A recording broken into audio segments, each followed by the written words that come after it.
കള്ളം, പച്ചക്കള്ളം. ഇത് വിശ്വസിക്കരുത്. ആ പാവത്തിനെ കൊന്ന് കുഴിച്ചു മൂടിയിരിക്കുക. അച്ഛൻ പറയുന്ന സത്യമാണെങ്കിൽ ഇപ്പൊ തന്നെ കുഴിച്ചു നോക്ക്. നിന്നോടല്ലോ ഉണ്ടായിരിക്കാൻ പറഞ്ഞേ. അച്ഛനെ കുറിച്ചുള്ള സംശയം തീർക്കേണ്ടത് നിങ്ങളെക്കാൾ ആവശ്യം ഞങ്ങളുടെയാ. വന്നേ, സഹദേവ, ആ കുഴി വെട്ടിത്തുറന്ന് നോക്കരുത്. അച്ഛൻ ചെയ്ത കാലദോഷ പരിഹാരത്തിന് ഫലമില്ലാതായി പോവും. അച്ഛനെ നിനക്ക് വിശ്വാസമില്ലേ? ഉണ്ട്. അച്ഛനെ ഞങ്ങൾക്ക് വിശ്വാസമുണ്ട്.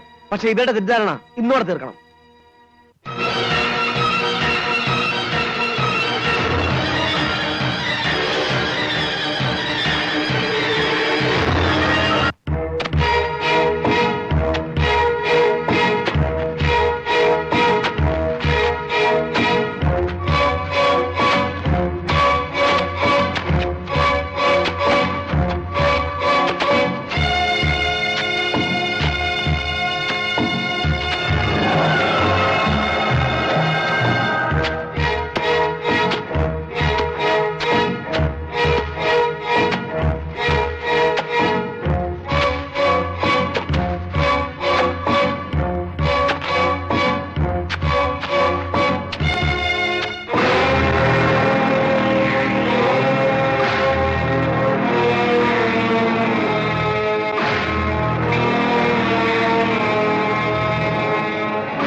ഇനി പറയേ, അച്ഛൻ പറഞ്ഞ കള്ളമാണോന്ന്?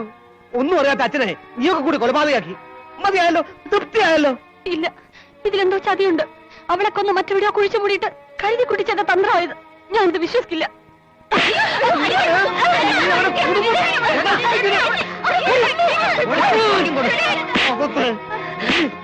നിന്നെ എന്റെ അച്ഛനെ വിശ്വാസത്തിലോ നീ വിടമേ. നിന്നെ ഞാൻ എന്ത് തെമ്മാടത്തിനാണ് കാണിക്കുന്നത്? വിവരമില്ലാതെ ഇവിടെ എന്തെങ്കിലും പറഞ്ഞു എന്ന് കരുതി തല്ലിച്ചതയ്ക്കാ വേണ്ടത്? ഇവരെ ഇവിടെ ഇറക്കി വിട്ടാ എല്ലാ പ്രശ്നങ്ങളും തീരുവോ? 4 ആളറിഞ്ഞാൽ ഈ കുടുംബത്തിന് മാനം ഉണ്ടാകും. അതല്ല ഇത്രയൊക്കെ വേണ്ട, ഒന്നും പറയണ്ട. പോകത്ത് പോകാൻ കൊള്ളാം. എന്റെ മരുമകളുടെ ചങ്കൂറ്റം എനിക്ക് ഇഷ്ടമായി. പക്ഷേ പൊന്നുമോൾ ഒന്ന് മനസ്സിലാക്കണം, പിടക്കോഴി കൂടിയാൽ നേരം വിളിക്കുകയില്ല. ഇപ്പൊ ഞാൻ വിചാരിച്ചാൽ നിന്നെ എന്നേക്കുമായി ഈ കുടുംബത്തിൽ നിന്ന് ഒഴിവാക്കാം. പക്ഷേ ഞാനത് ചെയ്താൽ പിന്നെ നീയും ഞാനും തമ്മിൽ എന്താ വ്യത്യാസം?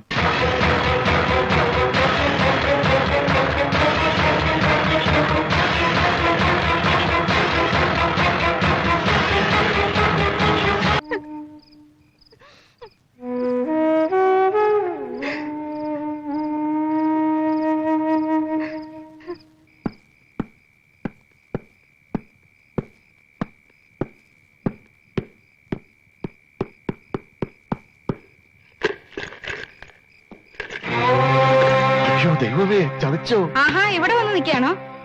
നിങ്ങൾ എന്തിനാ ഈ പാതിരാത്രി ഇതിന്റെ മേലെ വലിഞ്ഞു കയറി? ഒന്നുമില്ല, മോളിൽ എന്തോ ശബ്ദം കേട്ടു, നോക്കാൻ വന്നതാ. ഇവിടെ ഒന്നും കാണുന്നില്ല, പോകാം. എന്നാ കുറച്ചു മുമ്പേ ഞാനും കേട്ടിരുന്നു. ആ മാളിയപ്പുറത്തെ ജാനകിയുടെ പറയുന്നേ 2 ഉരുളി 1 വാർപ്പ് മോഷണം പോയത്. അയ്യോ, ഇനിയിപ്പൊ ഇതിനകത്തും കയറി തുടങ്ങിയോ ഭഗവാനെ? വാ, നമുക്ക് പോയി കിടന്നുറങ്ങാം. നമുക്കിത് ഹെഡ് മാസ്റ്ററോട് പറയാൻ ടീച്ചറെ. ശ്രീദേവി ടീച്ചറെ, നിങ്ങളെ തിരക്കി ആരോ വന്നിട്ടുണ്ട്. ആരാ? അതറിയില്ല. ടീച്ചർ വന്ന്.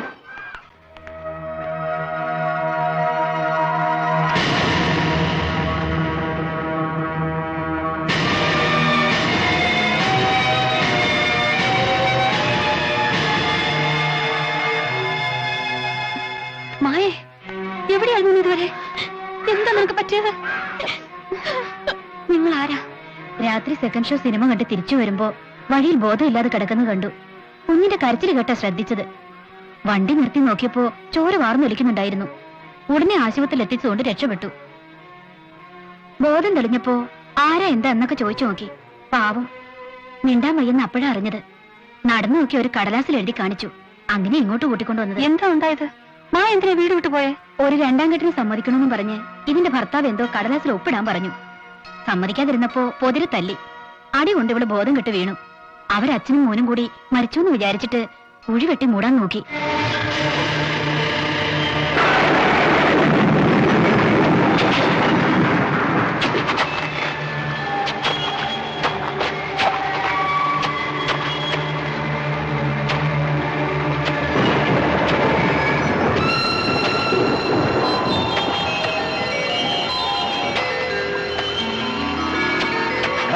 വേഗം ആട്ടെ.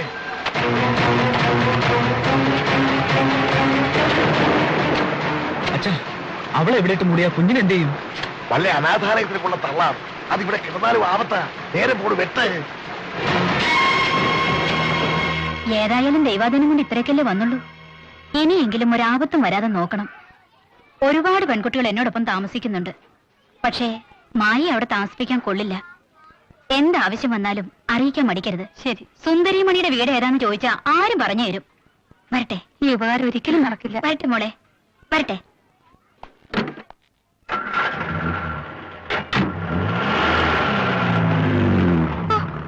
ശ്രീദേവിയുടെ വീട്ടിലാണ് ഇങ്ങനെയൊക്കെ സംഭവിച്ചതെന്ന് വിശ്വസിക്കാൻ പറ്റണില്ല. ഇങ്ങനെ മനസ്സാക്ഷി ഇല്ലാത്തവരുണ്ടോ? കഴിഞ്ഞതൊക്കെ കഴിഞ്ഞു. ടീച്ചർ എനിക്കൊരു ഉപകാരം ചെയ്യണം. ഈ അവസ്ഥയിൽ മായ എനിക്ക് വീട്ടിൽ കൊണ്ടുപോകാൻ പറ്റില്ല. ടീച്ചർക്ക് അസൗകര്യമാവില്ലെങ്കിൽ കുറച്ചു ദിവസത്തേക്ക് മായയും കുഞ്ഞിനെയും ടീച്ചറുടെ വീട്ടിൽ താമസിപ്പിച്ചോളാം. അതിനെന്താ, എത്ര നാൾ വേണമെങ്കിലും മായിക്ക് അവിടെ താമസിക്കാം. ആ എന്താടാ വല്ല വിവരവും കിട്ടിയോ? ഇല്ലച്ഛ, ഒരിടത്തും ഇല്ല. ബസ് സ്റ്റാൻഡിലും റെയിൽവേ സ്റ്റേഷനിലും ഒക്കെ നോക്കി. അവളിന് പോലീസിലെങ്ങനെ പരാതിപ്പെടുന്നതിന്റെ പേടി. എങ്കിൽ ആ കുഴപ്പമാകും. നീ പേടിക്കാതിരിക്കേ. ആ പൊട്ടിപ്പെണ്ണിന് അത്രക്കുള്ള വിവരമൊന്നുമില്ല. അവള് പോയാലും ആ കറവക്കാരുടെ അടുത്ത് വരെ പോവുള്ളൂ. എവിടെയെങ്കിലും പോയി തുളയട്ടെ. നീ അനങ്ങ് മറന്നേക്ക്. നമ്മളൊന്നും അറിഞ്ഞിട്ടുമില്ല, ചെയ്തിട്ടുമില്ല. ഇനി അച്ഛൻ പറയുന്ന പോലെ നീ കേൾക്കണം. ഈ ചൂട് മാറുന്നതിന് മുമ്പ് നീ വേഗം വേറൊരു കല്യാണം കഴിക്കണം.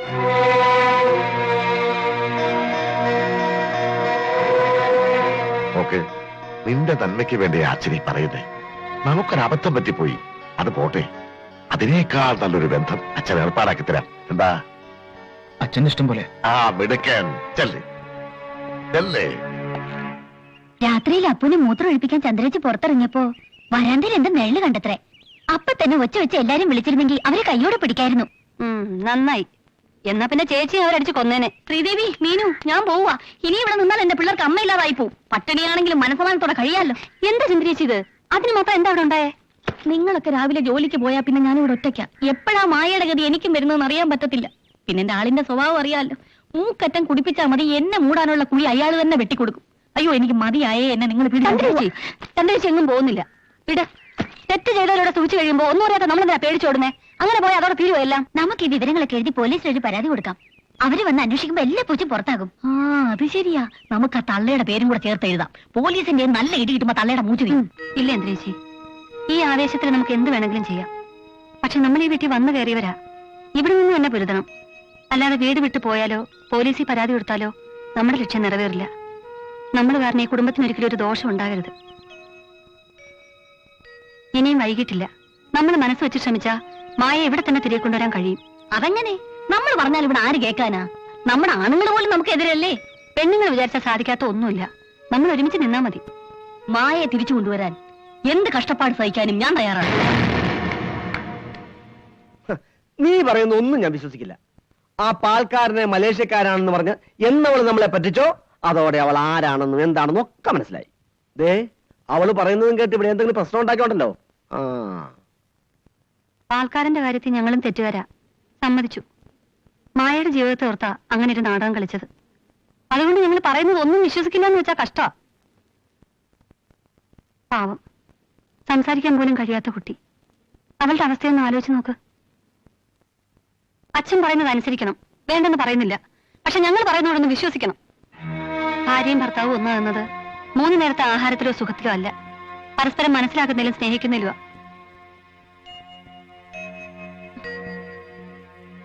നമുക്കൊരു കുഞ്ഞു ജനിക്കാത്തതിൽ പോലും എനിക്ക് ഇത്രയും ദുഃഖം തോന്നിയിട്ടില്ല.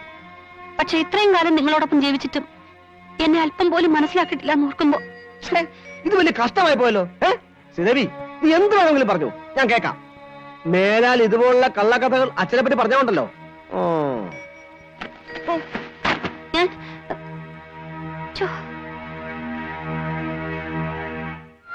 താഴമ്പൂ മണമുള്ള തണുപ്പുള്ള രാത്രിയിൽ തനിച്ചിരുന്നുറങ്ങുന്ന ചെറുപ്പക്കാരി പൂമുഖക്കിളിവാതിൽ അടയ്ക്കുകയില്ല, കാമിനി നിന്നെ ഞാൻ ഉറക്കുകയില്ല. താഴമ്പൂ മണമുള്ള തണുപ്പുള്ള രാത്രിയിൽ തനിച്ചിരുന്നുറങ്ങുന്ന പ്രേമത്തിന്റെ പരിമളം ഒളിച്ചു വെച്ചാലും ഒളിച്ചിരിക്കില്ല. ഇത്രയും സൗന്ദര്യന്റെ മീനുക്കുട്ടി കണ്ട് ഞാൻ അറിഞ്ഞിരുന്നില്ല കേട്ടോ. ഭർത്താവിന്റെ ഇഷ്ടത്തിനൊത്ത് ജീവിക്കുന്ന ഭാര്യയുടെ കടമയെന്ന് മനസ്സിലാക്കാൻ ഞാൻ വൈകിപ്പോയി. ഇന്നു മുതൽ ചേട്ടന്റെ സംതൃപ്തിയാണ് എന്റെ സന്തോഷം. ഇങ്ങനെയുണ്ടോ ഒരു ആർത്തി? ഞാനൊരു കാര്യം ചൊല്ലട്ടുമാ. എനക്ക് തരും. പട്ടുസാരി വാങ്ങേണ്ട കാര്യല്ലേ? എന്തായാലും നാളെ അതൊരെണ്ണം വാങ്ങിച്ചിട്ട് വേറെ പണിയുള്ളൂ. അതല്ല. പിന്നെ ഓ പവിഴമോതിരത്തിന്റെ കാര്യം. അതൊന്നും അല്ല. പിന്നെ എന്തുവാ? ചേട്ടന്റെ അച്ഛനില്ലേ? അച്ഛനപ്പോഴും അവിടെ ഉണ്ടല്ലോ. എന്തേ അച്ഛൻ എന്തിനാ മായോട് ഇത്രയും ക്രൂരത കാണിച്ചത്? ചേട്ടനൊന്ന് ചോദിച്ചുകൂടെ? അതൊക്കെ അവരുടെ കാര്യം. നമ്മൾ എന്തിനാ ആവശ്യമില്ലാത്ത കാര്യത്തിൽ പോയി തലയിടുന്നത്? അവരുടെ കാര്യം എന്ന് പറയുമ്പോ അത് നമ്മുടെയും കൂടെ കാര്യമല്ലേ? അച്ഛനോട് ചേട്ടന് ചോദിക്കാൻ പറ്റുമോ ഇല്ലയോ? അത് മാത്രം നീ എന്നോട് പറയരുത്. അച്ഛനെ എതിർത്ത് സംസാരിക്കാൻ ഞാനില്ല. എന്നാ പോയി വേറെ ആണുങ്ങളെ കുറച്ചൊക്കെ നട്ടില് വേണം. ഇങ്ങനെ തള്ളിയിട്ട് ഉള്ള നട്ടില് പോവും. എന്റെ മീനു, നമുക്ക് നമ്മുടെ കാര്യം മാത്രം നോക്കിയാ പോരെ? എന്ത് നമ്മുടെ കാര്യം? ഈ ഒരു കാര്യത്തിന് മാത്രം ഞാൻ വേണം. ബാക്കി എല്ലാം അച്ഛൻ പറയുന്ന പോലെ. എന്നാലേ അച്ഛന്റെ മോൻ ഇനി പുറത്ത് കിടന്നാൽ മതി.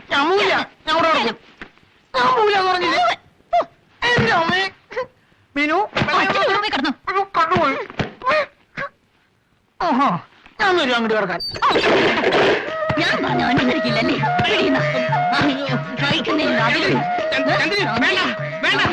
ഞാൻ നിന്റെ ഭർത്താവാണ്. ഭാര്യയുടെ ആക്രമണത്തിന് വിധേയനായി ഭർത്താവ് മരിച്ച ചരിത്രം കോട്ടപ്പുറം കുടുംബത്തിനുണ്ടാവരുത്. ഉണ്ടാവട്ടെ. ഇങ്ങനെയുള്ളൊരു ഭർത്താവിനെ കൊണ്ട് ജയിലിൽ പോയാലും അതിനൊരു അന്തസ്സുണ്ട്. ഇത്രയും നാൾ നിങ്ങളെ താളത്തിനൊക്കെ ഞാൻ തുള്ളി. ആരും കാണാതെ കടയിൽ നിന്ന് പൊരിച്ച മീൻ വാങ്ങി ഭർത്താവിന് ചോറിൽ പൂഴ്ത്തി വെച്ചെന്ന ചരിത്രം ഏത് കുടുംബത്തിനുണ്ട്? പറ. എന്നിട്ടും ഞാൻ പറയുന്ന കേൾക്കാതെ അച്ഛൻ പറയുന്നതാണ് നിനക്ക് വേദവാക്കി വലിയ ചന്ദ്രി, ചന്ദ്രി, ഞാൻ പറയുന്നത് ചന്ദ്രി, ചന്ദ്രി, നിനക്കിപ്പോ എന്താ വേണ്ടത്? മേലിൽ അച്ഛൻ പറയുന്നത് ഞാൻ അനുസരിക്കരുത്, അത്രയല്ലേ ഉള്ളൂ. ഓക്കെ, പക്ഷെ പോരാ, കയ്യിലെടുത്ത നിന്നാണ് നമ്മുടെ മക്കളാണ്. ഇന്നു മുതൽ, ഈ നിമിഷം മുതൽ നീ പറയുന്നത് എന്തും അച്ഛനും പ്രതി അനുസരിക്കാൻ എനിക്ക് മനസ്സിലേടി പുല്ലേ. എനിക്ക് എന്റെ അച്ഛനാണ് വലുത്. അച്ഛനാണോ വലുത്? എന്നാലേ ഇന്ന് മുതൽ അച്ഛൻ്റെ കൂടെ പോയി കിടന്നാ മതി. ഞാൻ പോയി കിടക്കുവേണ്ടി. അല്ല പിന്നെ വീരാതെ നടക്ക്. ഇല്ല, ഇവളെ ഞാൻ വെറുതെ വിടൂല. ഇവൾക്കെതിരെ ഭർത്തൃപീഡനത്തിന് കേസെടുത്ത് കോടതിയിൽ കയറ്റില്ലെങ്കിൽ എന്റെ പേര് മഹാദേവനെന്നല്ല. സ്വന്തം ഭർത്താവിനെ അർദ്ധരാത്രി മുറിയിൽ പൂട്ടിയിട്ട് നിർദ്ദാക്ഷിണ്യം തല്ലി ചതച്ചില്ലേ? വകുപ്പ് അറിയാമോ നിനക്ക്? അല്ല, എനിക്കറിയാം. പോയി കിടക്ക്. നിനക്ക് വകുപ്പ് അറിഞ്ഞൂടാ. ചേട്ടൻ എങ്ങനെ ഇവിടെ എത്തി? ആ ഭാര്യമാര് യൂണിയൻ ചേർന്നിരിക്കല്ലേ. ഇനി മുതൽ ഇതാ നമ്മുടെ കിടപ്പുമുറി. ഓഹോ, അപ്പൊ അവിടെയും കുഴപ്പമുണ്ടായല്ലേ? കൊച്ചേട്ട, ഈ ഒത്തുകളിൽ എന്തോ ദുരൂഹതയുണ്ട്. അതെ, ഉണ്ട്. അച്ഛനെയും നമ്മളെയും തമ്മിൽ തെറ്റിക്കാൻ കരുതിക്കൂട്ടി തയ്യാറാക്കിയ പദ്ധതി ഏത്? അതിന് കോട്ടപ്പുറത്ത് ഭരതം പിള്ളയ്ക്ക് മക്കൾ വേറെ ജനിക്കണം. കറക്റ്റ്. അച്ഛന്റെ കാര്യം പറഞ്ഞാണ് മീനാശിയും ചൂടായത്. നമ്മളോട് ഇടഞ്ഞു നിന്നാൽ നമ്മൾ വാലാട്ടി പുറകെ പോകുമെന്ന ഇവിടുമാരുടെയൊക്കെ ധാരണ. ഭാര്യമാരുടെ ഔദാര്യമില്ലാതെ ജീവിക്കാൻ പറ്റുമെന്ന് നമ്മളും കാണിച്ചു കൊടുക്കണം. എന്നാലും ഇവിടുമാരൊക്കെ പഠിക്കൂ. അതും കറക്റ്റ്. ചേല ചിറ്റിയോള് പോയാൽ ശീല ചിറ്റിയോള് വരും. പക്ഷെ അച്ഛൻ നമുക്ക് ഒന്നേ ഉള്ളൂ. സാരില്ലേട്ടാ. അതുകൊണ്ട് ഭാര്യമാർക്കെതിരെയുള്ള കോട്ടപ്പുറം മക്കളുടെ കുരിശുദ്ധം ഇതാ ഇന്ന് മുതൽ അംഗം കുറിച്ചിരിക്കുന്നു.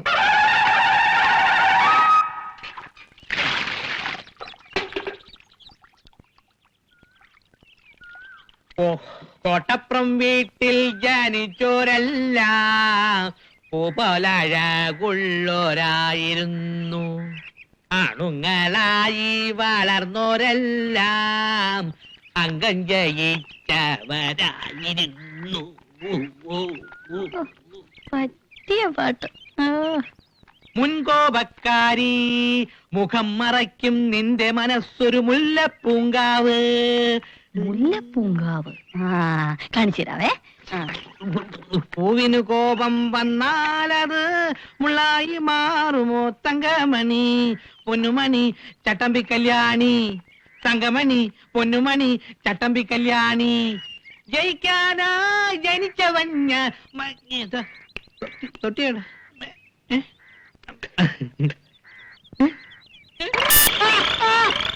തപ്പേട്ടാ, തപ്പ് തപ്പ് തപ്പ്.